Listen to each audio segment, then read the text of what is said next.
আসসালামু আলাইকুম my lovely viewers, welcome back to my channel. কেমন আছেন সবাই? আশা করছি যে যেখানে আছেন আল্লাহর অশেষ রহমতে ভালো আছেন। আমিও আলহামদুলিল্লাহ ভালো আছি। আবারও হাজির হয়ে গেলাম আপনাদের মাঝে আরও একটি নতুন রেসিপি শেয়ার করার জন্য। আর আমি আজকে তৈরি করে দেখাবো ইলেকট্রিক বিটার ছাড়া কিভাবে মাত্র 2টো ডিম দিয়ে আমরা পারফেক্টলি স্পঞ্জি ভ্যানিলা কেক তৈরি করে নিতে পারি। সেই রেসিপিটি আশা করছি সবার কাছে ভালো লাগবে। তো এর জন্য প্রথমে আমি একটি মিক্সিং বোল এবং একটি হ্যান্ড উইক্স নিয়ে নিলাম আর দিয়ে দিচ্ছি রুম টেম্পারেচারে থাকা 2টো ডিম। ডিমগুলো যদি ফ্রিজে থাকে তাহলে মিনিমাম 1 ঘন্টা আগে বের করে রাখবেন। এখন আমি এখানে 1.5 কাপ পরিমাণ চিনি দিয়ে দিব, তবে চিনিটা আমি একসঙ্গে দিব না, 2 থেকে 3 বারে এই চিনিটা আমি ডিমের সাথে ভালো মতো মিক্স করে নিয়ে নিচ্ছি। তো আমি একটি হ্যান্ড উইক্স দিয়ে এটাকে মিক্স করে নিয়ে নিচ্ছি, দেখতেই পাচ্ছেন। আবারও আমি এখানে আরও একটু চিনি দিয়ে দিচ্ছি। এরকম করে আমি 3 বারে এই চিনিটা ডিমের সাথে ভালো মতো হ্যান্ড উইক্স দিয়ে মিশিয়ে নিয়ে নিব। তো আমি 3 বার এই চিনিটা মিশিয়ে নিয়েছি আর অবশ্যই একটু সময় নিয়ে এটাকে মিশিয়ে নিতে হবে। দিয়ে দিলাম 1/2 কাপ পরিমাণ তেল এবং আরও 2 টেবিল চামচ পরিমাণ তেল। আমি এখানে সয়াবিন তেলটা ইউজ করেছি, চাইলে আপনারা এখানে বাটারটাও ইউজ করতে পারেন। এরপর আমি এটাকে হ্যান্ড উইক্স দিয়ে ভালো মতো মিশিয়ে নিয়ে নিচ্ছি। একটু সময় নিয়ে ভালো মতো এটাকে মেশাতে হবে, যেহেতু আমরা ইলেকট্রিক বিটার ছাড়া এটাকে মিশিয়ে নিচ্ছি, সেক্ষেত্রে একটু সময় লাগবে। আর আমি এখন শুকনো উপকরণ দিয়ে দিচ্ছি। একটি চালনির উপর আমি 1 কাপ পরিমাণ ময়দা, 1 টিস্পুন বেকিং পাউডার, 1/2 টিস্পুন দিয়ে দিলাম বেকিং সোডা আর দিয়ে দিচ্ছি 1/4 টিস্পুন পরিমাণ লবণ। এরপর আমি একটু মিশিয়ে নিয়ে এখন আমি এটাকে ভালো মতো চেলে নেব। শুকনো উপকরণগুলো অবশ্যই একটু চেলে নিয়ে নিতে হবে। তো ভালো মতো এটাকে আমি চেলে নিয়েছি, দেখতে পাচ্ছেন। এখন অবশিষ্ট অংশগুলো আমি ফেলে দিব।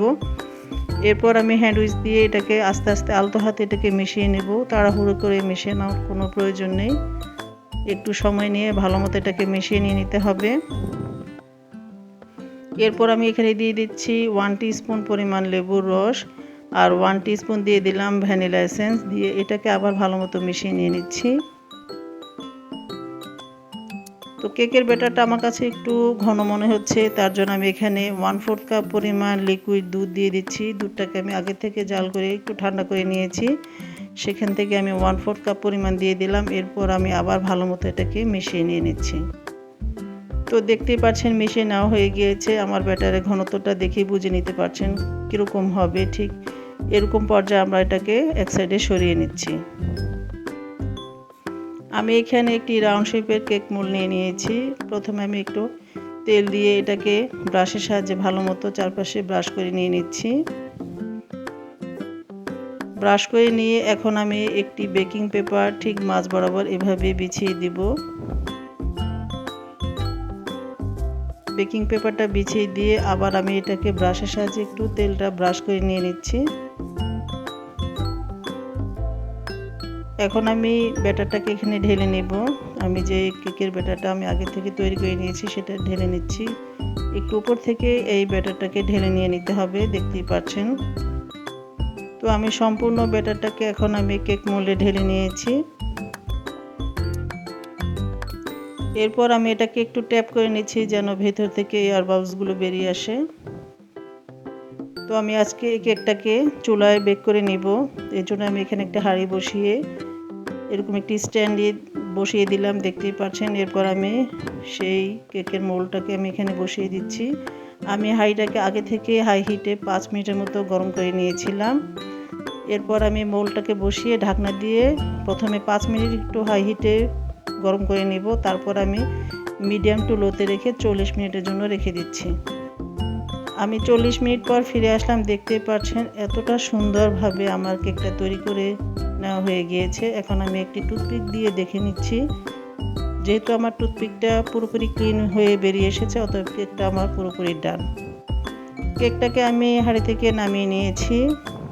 এখন আমি প্রথমে নাইফের সাহায্যে চারপাশটাকে একটু ছাড়িয়ে নিচ্ছি।